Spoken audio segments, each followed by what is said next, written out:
Hi, my name is Ayaan, and today I'm going to be telling you guys all the features that they added in the Roblox Jailbreak 2024 February update. So before we get started, I do want to say that I'm doing a free Volt Bike giveaway at 100 subscribers. So if you want to win a free Volt Bike, make sure you subscribe. Now I know I'm very late to making this video, and the update came out like 1 month ago, but I really wanted to upload this video, and here it is. As you can see, we're now on the spring map, and most of the snow on the map has been melted, and there is no more snow falling from the sky. The mountains are now green and brown, and the grass is back. There are no more auras in the sky. The trees are green. The lighting has changed back to normal, and most of the ice in the water has been melted. So in this update, we have season 20, which is themed over the apocalypse, and all the seasonal rewards are also themed over the apocalypse. We have new mountain sceneries and new roads. We have the new XRK sports car and more. If you want to learn more about the seasonal prizes, I have a whole video talking about season 20 and the prizes in it, and I'll put the link to that video in the description below. Anyways, here's how this place looks like now in the prison for season 20. If you go over here, you can see that this mountain has been themed over season 20 as well. And if you look over here, here is the level 10 vehicle, the Striker. It has a minigun on top of it. This car looks really armored, and there is a stop sign back there. Again, if you want to learn more about the seasonal prizes, I do have a video talking about all the seasonal prizes in the description below. So in this update, they added the brand new mountains and the new roads. And if you look over there, you can see that there is a Jailbreak Hollywood-like sign. And I'm pretty sure that if we go to the sign, we can actually use a vehicle to break the letters in the sign. So we just made it say JV8. So yeah, you can break the letters if you crash into them. And if you go up here, we can see that there's a small building, and this is actually the place where the jetpack will spawn now. And there's a sign on top of the building saying that snap a scenic photo sent to @Badimo on Twitter with the hashtag jailbreak and hashtag jailbreak lookout. But yeah, this mountain has a very long road going through it, and there's like bridges too. And as you can see, here's a little tunnel that goes to the other side of the mountain. If we go over here, the tunnel comes out right here, and then this road goes down and it connects with this road into the desert. So in order to go off this road, you're going to be really good at drifting, and you have to have a pretty good car if you want to successfully get up this mountain without falling off of it. And there's also some barriers that you can break, so don't think that those things are going to save you if you accidentally drift a bit too far. And there's also a small ramp up here. But apart from the ramp, there's also a new car called the XRK, I believe. Yeah, the XRK, which is $300,000. The driver's seat for this car is actually on the right side, just like the Shogun. And if I buy it, the car has its own startup sound and engine sound. So if I get in the car again, you can hear its own unique startup sound. Sounds pretty cool, and it's a pretty fast sports car, so I recommend you guys buy it, and you can actually listen to its own custom sound right here. It sounds really cool, and I think this is the perfect car to be using if you want to go up and down this mountain. Some small changes that they did to some vehicles in this update is now that the player slips and slides easier around the map, so it's probably a bit easier to drive. Also, if I go back to the garage, the Shogun and Deja are now easier to drift now, so it's going to be more fun driving. Each vehicle now has its own dynamic health, which means that small vehicles like the Volt are going to be easily disabled with guns, while other vehicles like a tank are going to be very hard to disable with guns. So if I go in here, I'll just use a pistol actually. It takes about 2, 3, 4, 7 shots to disable my Shogun. But if I do it to my Volt Bike, it'll only take 1, 2, 3, 4. It'll only take 4 shots to disable the Volt Bike. There's also a dynamic vehicle disable duration now. So the Volt Bike, if I disable it, it will probably be disabled for a very long time. So let's see how long it's going to be disabled for. This is pretty long. If I get shot by a police officer, they'll probably arrest me because how long it's taking for the Volt Bike to get its health back. And you can actually see how much health your vehicle has down there in that bar above the rocket fuel bar. And if it's fully red, that means your vehicle is disabled. But if I shoot it twice, as you can see, that a bit more than half of the bar was red. And if the entire bar is red, that means the vehicle is disabled. But if it's green, that means the vehicle has health.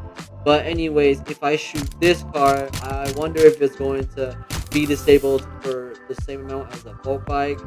But as you can see, it is being disabled for a pretty long time actually. But it's not as long as a Volt bike.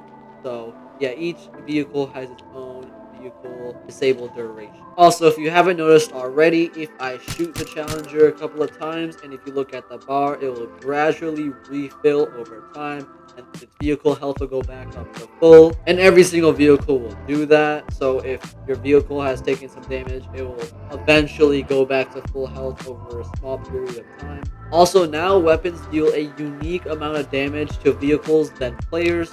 So if I shoot the let's say if I have a sniper and a pistol, if I shoot this car, it will do about 15 damage.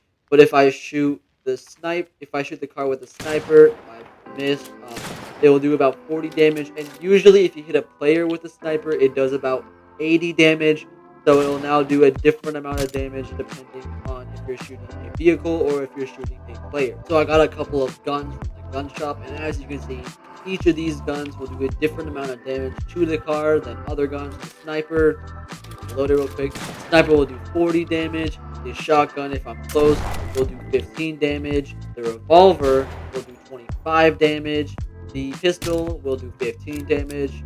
The rifle will do 9 damage. The Uzi will do 7 damage. And finally, the AK will do 6. Now, if you have a vehicle with a turret and you are able to get on the vehicle, you can see that the turret size has been reduced. And the devs had said that they would like to add a new turret model to the game and maybe add different turret models to different vehicles with turrets on top of them. Okay, the turret bullet speed has been doubled, so as you can see, if I shoot the turret,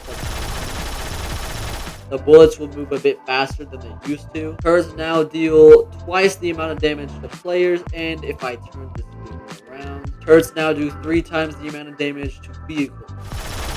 Also, if you go towards the Rising City Airport, you can see that they added this little pathway which goes up this mountain. So there's a little ramp that goes up here. I don't know why they added it, but I guess... Oh wait, yeah, there's also a ramp over here, which is cool. Also, if you look at the trains, they are now back to normal. So they removed the snow trains, both the passenger train and the cargo trains are back to normal. And they're not snow trains anymore. Oh, and by the way, if you go this way up the mountain and then you turn right here, you go through this small, really cool looking tunnel, which then brings you to this ramp and combines with the other path.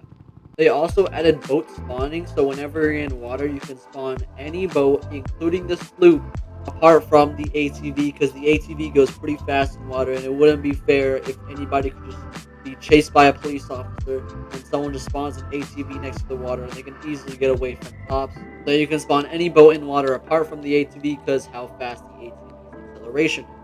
They also added player drowning with an oxygen UI to prevent players from just camping on the ocean floor to get away from cops. So you used to be able to just drive your car into the ocean to hide from cops if someone's chasing you, but now if you do that, you will start to have this bar slowly decrease and get empty above your head.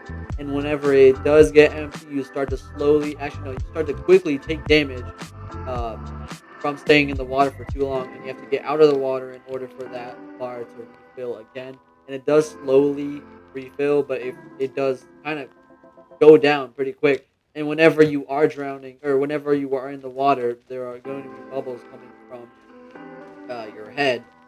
I'm actually about to die, so I have to heal up a bit. But yeah, there are going to be bubbles coming from your head to show that you are drowning. And if you're in first person, the bar doesn't show up, but the bubbles do. So you're going to have to be careful whenever you're in water. So some game changes that they did in this update is that they actually made the rewards for robberies to better reflect their difficulty. So banks now give about 50% more money than they did before this update, and the amount of money you get from the different bank floors better reflects how difficult that bank floor is. Also, power plant, jewelry store, and both trains, both the cargo and passenger train, give you more money. And for both banks and both trains, it is now faster to collect money whenever you are getting money from the robbery. Now, 2 robberies that did have a decrease in money are the mansion and the cargo ship. So now you only get about $13,000 from the mansion, and before this update, you used to get $16,000.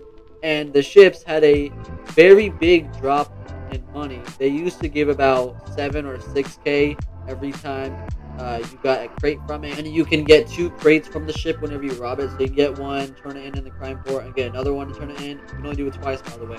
And they used to give about 6 or 7K each crate, but now each crate only gives about 3 to 4K. So the ship gives a lot less money, but I guess we now get more money from more robberies now, so I guess it is kind of fair. And the ship is a really easy robbery, so I guess the amount of money you get from this robbery reflects the difficulty of the robbery. Also, Mansion now doesn't open at nighttime and now only opens whenever it's raining. And the oil rig will open in the same robbery group as the casino and Crater City Bank. Before this update, it will just open on its own time, just like the donut shop and the gas station. And one of the final game changes they did in this update is that the cargo ship will now close a bit after it leaves the map. So if we wait a bit, once it crosses that island where the maximum security prison used to be, it will now close. So if we wait a bit, instead of staying open and going all the way out the map where your helicopter can't go anymore, it will close sometime around now. Yeah, there you go. It disappeared. And the final thing that they added in this update is actually private server exclusive.